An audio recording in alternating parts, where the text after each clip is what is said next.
ನಮಸ್ಕಾರ ಎಲ್ಲರಿಗೂ. ಇವತ್ತು ನಾನು ನಿಮಗೊಂದು ಮಸ್ತ್ ನಾಷ್ಟ ರೆಸಿಪಿ ತೊಗೊಂಬಂದಿನಿ. ಇದಂತೂ ನಮ್ಮ ಮನ್ಯಾಗ ವಾರಕ್ಕೆ 2 ಸಲ ಫಿಕ್ಸ್. ಮೊದಲಿಗೆ ನಾನು ಒಂದು ಇಳ್ಗಿ ಮನೆ ಒಳಗೆ ಸಣ್ಣಗೆ ಉಳ್ಳಾಗಡ್ಡಿ ಹೆಚ್ಕೋತೀನಿ. ನಂತರ ಮಸಾಲ ಹಾಕಿ ಏನೇನು ಬೇಕಂತ ಹೇಳ್ತೀನಿ. ನೆನೆಸಿದ್ದ ಹೆಸರು ಕಾಳು ಬೇಕಾಗ್ತೈತೆ ರೀ. ನಾ ಇದನ್ನು ಒಂದು ರಾತ್ರಿ ನೆನೆಸಿಟ್ಟಿದ್ದೆ. ಅದನ್ನು ಹಾಕ್ಕೊಳತ್ತೀನಿ. ಹಸಿಮೆಣ್ಸಿನ್ಕಾಯಿ ಖಾರಕ್ಕೆ ತಕ್ಕಂಗೆ ಸ್ವಲ್ಪ ಖಾರ ಇದ್ರೂ ರುಚಿ ಇದೆ. ಆಮೇಲೆ ಈಗ ಉಳ್ಳಾಗಡ್ಡಿ ಬಡೆ ಸೊಪ್ಪು, ಅಜ್ವಾಯಿನ, ಆಮೇಲೆ ಅಲ್ಲ ಬೆಳ್ಳುಳ್ಳಿ ಹಾಕಿ ಚೆನ್ನಾಗಿ ಇದನ್ನು ಹರ್ಕೊಳ್ಳೋಣ. ಅಗದಿ ನುಣ್ಣಗಾಗಬೇಕು, ಯಾವುದೋ ಒಂದು ಸಿಗಬಾರ್ದು, ಅಷ್ಟು ಚೆನ್ನಾಗಿ ರುಬ್ಕೋರಿ. ಮತ್ತು ಭಾಳ ಮಂದಿ ನನಗೆ ಈ ಇಳ್ಗಿ ಮಣಿ, ಅರಿಯೋಕಲ್ಲು ಮತ್ತು ಉಳ್ಕಿದ ಟ್ರೆಡಿಷ್ನಲ್ ಪ್ರಾಡಕ್ಟ್ಸ್ ಬಗ್ಗೆ ಕೇಳ್ತಿರ್ತೀರಿ. ಅದರ ಲಿಂಕ್ ಡಿಸ್ಕ್ರಿಪ್ಷನ್ ಬಾಕ್ಸ್ನ ಹಾಕಿರ್ತೀನಿ, ಚೆಕ್ ಮಾಡ್ಕೋರಿ.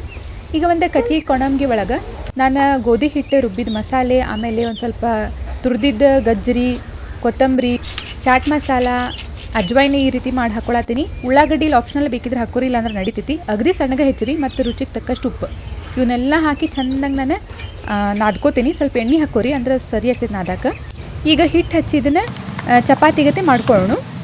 ಅತಿ ತೆಳ್ಳಗೆ ಬೇಡ, ಸ್ವಲ್ಪ ದಪ್ಪಂಗೆ ಇರಲಿ. ನಾನು ಮೇಲೆ ಒಂದು ಸ್ವಲ್ಪ ಕರಿ ಎಳ್ಳು ಆಮೇಲೆ ಕೊತ್ತಂಬರಿ ಹಾಕ್ಕೊಳತ್ತೀನಿ. ಚಂದ ಅನಿಸ್ತೈತಿ, ರುಚಿನೂ ಚಲೋ ಬರ್ತೈತಿ.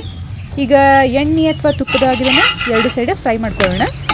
ಈಗ ಬಿಸಿ ಬಿಸಿ ಹೆಸರು ಕಾಳಿನ ಪರೋಟ ಸವಿಯಲು ಸಿದ್ಧ.